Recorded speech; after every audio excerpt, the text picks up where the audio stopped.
Hey guys, I'm out grading a yard that I was at about a month ago and having little problems with it. I've been digging around a little bit and the populations are pretty low. They're 5, 6 frame populations. This yard a month or two ago was much better than that. They seem like the populations are going down quite a bit. I started to requeen a bunch of the hives because they only were having 2, maybe 3 frames of brood. The brood patterns were pretty spotty. No signs of mites or any other type of disease. This yard has new queens this year, and I came back and requeened that round of queens that didn't turn out good. So I'm not really sure what was going on, and I dug a little deeper, and I think I found out what was happening. So what I believe is happening is I'm seeing a lack of pollen. I think that's what's going on in this location. I'm seeing a little bit of yellow pollen coming in now that it's warming up, but I saw very little stored pollen in the colonies. There was some old bee bread, but there was not a lot of fresh pollen. There wasn't a lot of bees bringing in fresh pollen, and I was just seeing one type of yellow pollen coming in. And then what I started to notice was that there was kind of a lot of old spotty cat brood around in the colonies, and it was kind of patchy, and it was a little spotty.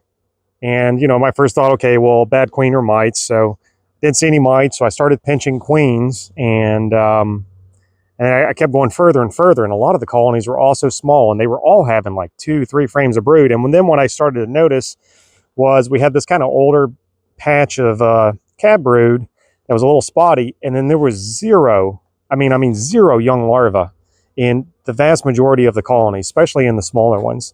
But then there was a lot of eggs. A lot of eggs. It looks like a lot of them look like, honestly, they were within 24 hours they were laid. They were standing straight up on their end, but they definitely could have been within the last 72 hours. And what that tells me is that for some reason the queen shut down, and we haven't had that cold of weather. It really hasn't been that rainy or anything. So what I'm thinking it's just an educated guess, is that there's a pollen deficiency in this area, and it's pretty significant. There's a peanut field just a few yards down the road. I'm going to go take a look at it because I chose this yard because it's going to produce a lot of mustard after the peanuts are harvested. And I'm seeing mustard in other peanut fields. But when I drove by it quickly this morning, I looked like the farmer had just turned the peanuts up, which means we're not going to get any mustard this winter, not as far as it's going to affect the colonies. And I went ahead and graded them for California, and I don't know, it was like 6 or 7 colonies out of the 40 colonies here that are good. And the other ones are like, honestly, 5, 6 frame populations. No foundation, good comb. A lot of it's brand new comb they drew out during the spring flow. And no signs of any kind of disease. They're not honey bound. They actually need more food even after 6 gallons. So I'm a little frustrated with that. There's a creek out here in the woods, so I really thought this yard would do good. This is kind of a new yard for us, but apparently there's a lack of pollen. So this is going to be the first yard that I'm going to just stop and move to my mustard yard to try and get that pollen coming back in and trying to start back up that brood rearing. And so hopefully here in the next few nights, I'm going to get this yard moved. I took all the buckets off. I got caps in all the colonies, so they're ready to go. I went ahead and medicated them anyways, just to be safe. Why not? And we're going to get these out of here, move them to mustard. Hopefully it won't create too much competition for the other locations that have mustard. But as of right now, these hives are not going to California. And I really, really thought this yard was going to go. This is really disappointing. But there's nothing I can do about it except for move them to pollen. And then I'm going to give them some really, really thin syrup. I'm adding extra water to the syrup so a lot of these colonies can just take it really quick. And if I need to, I'll come back and hit them a little more if I have any syrup left. But this is not good. But hey, it happens. Here's that peanut field. This is actually one of the reasons I chose to put bees here, because this yard's a little bit out of my way. There's a creek right next to it too, but it's kind of a long drive for me. And I was really, really, really hoping we would have a whole field of mustard here by this time, but if you can see, it looks like the farmer just took up these peanuts, and he's going to leave these bundles laying here for a while until the peanuts have completely dried out. And you can see it's still green. Then he'll pick it all up, and I don't know, sometimes they'll disc in the soil, sometimes they won't. But after that whole process is when the mustard will start to come up and eventually flower.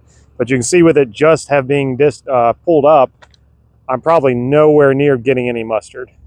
And seeing how weak those colonies are, I think I'm just going to have to move the yard. I came out here just to double check to see if there's any mustard blooming, but I'm not seeing anything. Just walked most of the field, and the whole field has just been turned over recently, so there's not going to be any mustard here for who knows how long. If I saw that he hadn't tore these peanuts up last time I was here about a month ago, but seeing everywhere around back at my house, all the farmers have been pulling up the peanuts. You know, they pulled them up in October. And I think there was one field was pulled in September, which was great. But this is disappointing that they're doing it so late now. There'll be no mustard here, not in time to really benefit me for California. So I think this is kind of the deciding factor. I'm going to go ahead and move that yard probably sometime here in the next few days and bring them over to mustard, because there's nothing going to go on here. If I had known they were going to harvest this late, I would have moved these bees out of here a month ago when I had the mustard blooming near my house. So kind of a bad gamble on my part, but that's how it is. But hey, we'll get it done.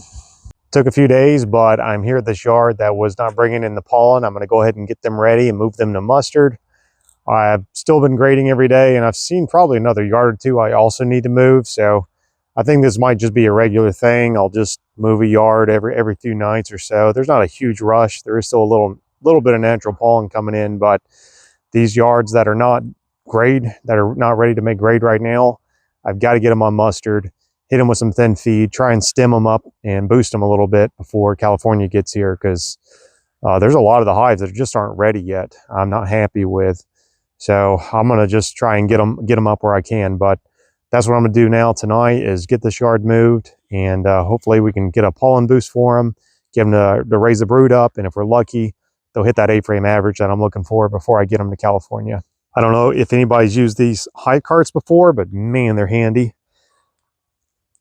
You can pick the hives up yourself and lift them, but man, when they're plugged out double deeps, they'll about blow your back out. These things are, if you buy them from Man Lake, which is where I bought this thing, it's way overpriced. I swear, I think I paid $600 for this thing, which in my opinion is about twice what it should be. But when you're moving hives by yourself, like I have to do a lot, honestly, it's worth its weight in gold. It's just got these little spring arms here.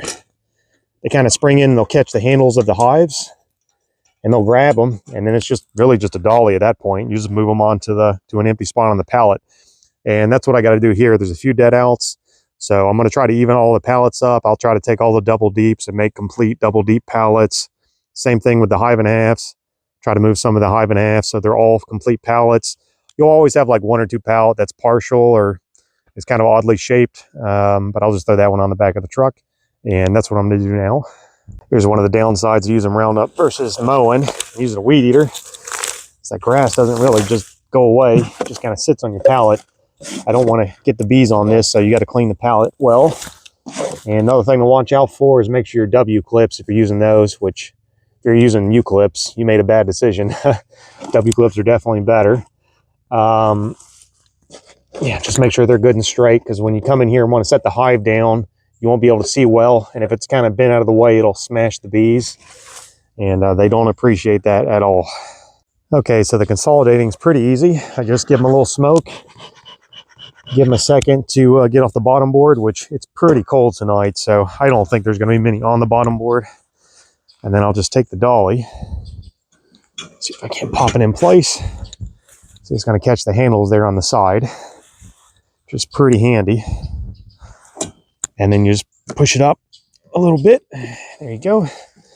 And that's it. And I'm a little worried about the grass is a little tall here. Sometimes it'll knock the bees out of the box. It's too tall. So bad on me. I should have maybe went ahead and mowed the grass. And then I'm just going to align it to the clips, which, let's see, a little hard to do that one-handed. And I'll just lock it down. I can't do it and hold the phone, but basically I'll just go up to it and grab it by hand, and I'll just manually set it on the clip so it's there. And I'm just going to consolidate the whole yard that way, and then I'll load it up with the Bobcat and get out of here before it gets too dark. Okay, got the yard consolidated. I'm using a red light because bees can't see the color red, so they're less likely to sting me in the face as I'm walking around. I got an empty spot there, but I'm done. I got all the couple empty pallets picked up. Those are good. This pallet's solid. I want to make sure I didn't leave any trash for the landowner or anything. I've got this one wacky pallet that's 3 5.5s and a double deep. You always got something strange like that. And I got one pallet that's missing a hive, but that's just the way the yard worked out. So that's pretty much all there is to it. It's pretty easy. I'm just going to load them up with the Bobcat and then move on out of here. All right, all the girls are strapped, ready to go. It's not quite as cold as I thought because they were definitely blowing out of there, especially those double deeps. I see that. That usually means California great, I hope. They're coming out like that, but who knows. All right, I'm going to get them moved up to mustard. Here we go. So I pulled into the mustard field. I was going to pull in between some of the old hives that I had that I'd already brought in down the middle, and the truck got stuck. Oh, the bees are coming. And my 4-wheel drive is out on the truck. The linkage arm broke the other day, and I've got a new one. I just haven't changed it yet. It's not even that hard of a fix.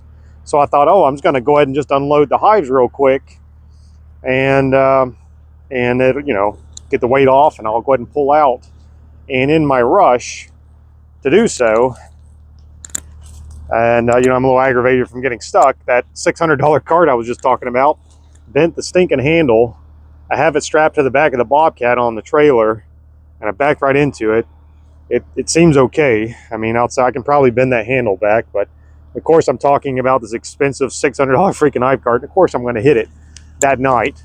And to make matters worse, because I'm now aggravated about the hive cart and getting stuck, and I get flustered, back into my freaking pallet of the hives I just brought over here to grow up. So smash that box, knock those apart, knock this hive clean over, and that's a nice tent frame, but maybe not anymore.